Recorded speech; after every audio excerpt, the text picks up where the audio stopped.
Bayangkan dunia di mana setiap pikiran berbeda bisa membuatmu dikucilkan atau bahkan dibakar hidup-hidup. Dunia di mana bertanya adalah tindakan berbahaya. Tapi di tengah dunia seperti itu, hidup seorang pria yang tak hanya bertanya, tapi juga menjungkir balikan tatanan pemikiran zamannya. Namanya Giordano Bruno, seorang biarawan, filsuf, penyair, dan mistikus. Tapi lebih dari itu, ia adalah penggugat langit dan penantang batas-batas kesadaran manusia.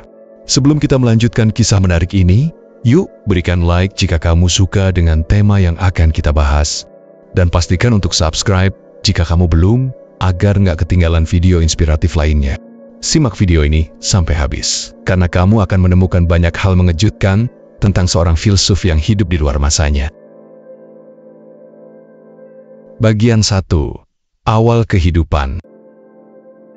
Giordano Bruno lahir pada tahun 1548 di Nola, dekat Napoli, Italia. Sejak kecil, ia menunjukkan rasa ingin tahu yang tak biasa. Ia tumbuh dalam lingkungan religius, dan di usia 15 tahun ia memilih bergabung dengan Ordo Dominikan.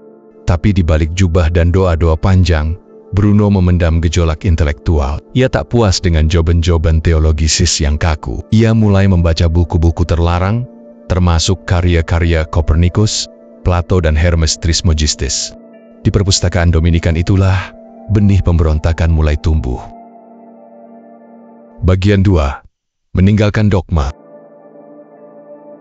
Bruno mulai mempertanyakan ajaran gereja. Ia mempertanyakan konsep Trinitas, menolak dogma kekekalan jiwa dalam versi Kristen, dan yang paling fatal, ia membela gagasan alam semesta tanpa batas. Hal ini membuatnya dicurigai. Pada 1576, ia meninggalkan Ordo dan memulai hidup sebagai pengembara. Bukan karena ia kehilangan iman, tapi karena ia merasa iman tak boleh memenjarakan akal. Sejak saat itu, Bruno tidak pernah punya rumah tetap. Ia berpindah-pindah kota, Geneva, Toulouse, Paris, Oxford, Wittenberg, Frankfurt, menyebarkan gagasannya, sekaligus memprovokasi kekuasaan. Bagian 3. Gagasan kosmos tak terbatas. Salah satu gagasan paling radikal Bruno adalah alam semesta tidak memiliki pusat.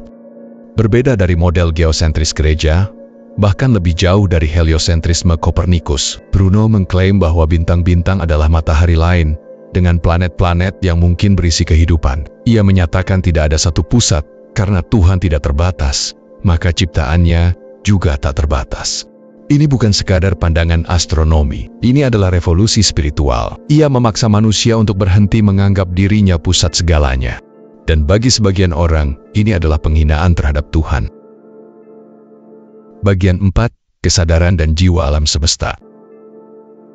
Bruno tak hanya memikirkan fisika langit, ia juga menggali makna spiritual dari alam semesta. Menurutnya, alam raya adalah makhluk hidup raksasa yang memiliki kesadaran.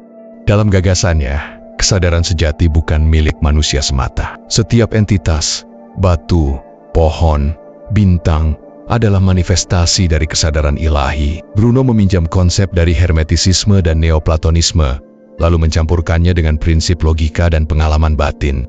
Kesadaran sejati, bagi Bruno, adalah kesatuan antara manusia dengan semesta. Suatu pencerahan yang membebaskan jiwa dari ilusi, dari dogma, dari rasa takut akan neraka. Bagian 5. Pengasingan dan penolakan dunia. Bruno bukan hanya diasingkan oleh gereja, dunia akademik pun menolaknya. Di Universitas Oxford, ia dihina karena menyampaikan ide yang dianggap tak masuk akal. Di Prancis, ia nyaris dibunuh. Di Jerman, ia tak diterima di universitas manapun. Tapi Bruno terus menulis lebih dari 30 buku. Ia tidak mencari ketenaran, ia mencari pemahaman, kebenaran, dan kebebasan. Bagian 6. Penangkapan dan persidangan. Tahun 1591, Bruno kembali ke Italia. Seorang bangsawan bernama Giovanni Mocenigo memintanya mengajarkan filsafat, tapi diam-diam, sang bangsawan melaporkannya ke Inkuisisi. Bruno ditangkap dan dipenjara selama 7 tahun. Ia diinterogasi, disiksa, dan diminta menarik kembali semua ajarannya. Tapi Bruno menolak. Ia tidak akan mengkhianati kebenaran yang ia temukan, meski dengan nyawanya sebagai taruhan. Bagian 7. Eksekusi. Pada 17 Februari 1600, Bruno dibakar hidup-hidup di Campo de Fiori, Roma. Lidahnya dipasung agar ia tak berbicara kepada kerumunan. Ia meninggal dalam api, tapi tidak dalam ketakutan. Dalam catatan sejarah, kalimat terakhirnya adalah, "Kalian lebih takut mengucapkan hukuman ini daripada aku mendengarnya." Dia mati sebagai heretik, tapi hidup selamanya sebagai simbol keberanian intelektual. Bagian 8. Warisan pemikiran.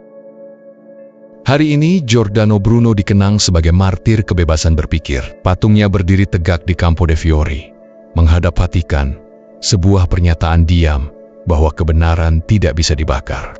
Pemikirannya menginspirasi generasi filsuf, ilmuwan, dan pencari spiritual. Dari Galileo, Spinoza, hingga Carl Sagan, semuanya mengakui pengaruh Bruno.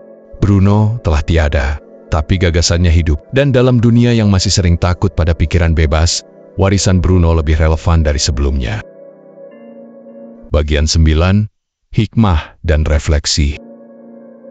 Dari kisah Giordano Bruno, kita belajar bahwa berpikir itu tidak selalu nyaman. Mencari kebenaran seringkali berarti meninggalkan zona aman, bahkan berhadapan dengan tekanan dan kesepian. Tapi justru disitulah letak kekuatan kesadaran sejati. Kesadaran yang tidak tunduk pada kebiasaan. Kesadaran yang tidak dibatasi oleh aturan, melainkan dipandu oleh keberanian dan kejujuran. Dalam hidup kita sehari-hari, keberanian Bruno bisa jadi teladan. Saat kita takut mengutarakan pendapat, saat kita ragu melawan ketidakadilan, atau saat kita memilih diam karena takut dianggap berbeda, Bruno mengajarkan kita bahwa menjadi berbeda bukanlah kesalahan. Justru itu mungkin satu-satunya jalan untuk menjadi otentik. Penutup akhir. Tak semua dari kita harus menjadi martir, tapi semua dari kita bisa menjadi pencari, penjelajah kesadaran, pemelihara api kebenaran dalam skala kecil, di keluarga, di komunitas, di dalam diri sendiri. Karena pada akhirnya, dunia yang lebih sadar tidak datang dari revolusi besar, tapi dari individu-individu yang berani berpikir, berani merasa, dan berani berubah. Kebenaran tidak takut pada api, ia hanya menunggu waktu untuk bersinar. Dedikasi untuk Giordano Bruno. Sekarang giliran kamu. Apa pendapatmu tentang Giordano Bruno? Apakah kamu juga pernah merasa berbeda dan harus memilih antara diam atau bersuara? Tulis di kolom komentar ya. Aku sangat tertarik membaca perspektif kalian. Dan kalau kamu suka dengan video ini, jangan lupa klik like-nya dan subscribe kalau belum. Kamu juga bisa dukung channel ini lewat fitur Super Thanks, atau gabung jadi member untuk akses konten-konten eksklusif dalam seri Kesadaran Diri. Terima kasih sudah menonton sampai akhir. Sampai jumpa di video berikutnya. Tetap berpikir, tetap merdeka.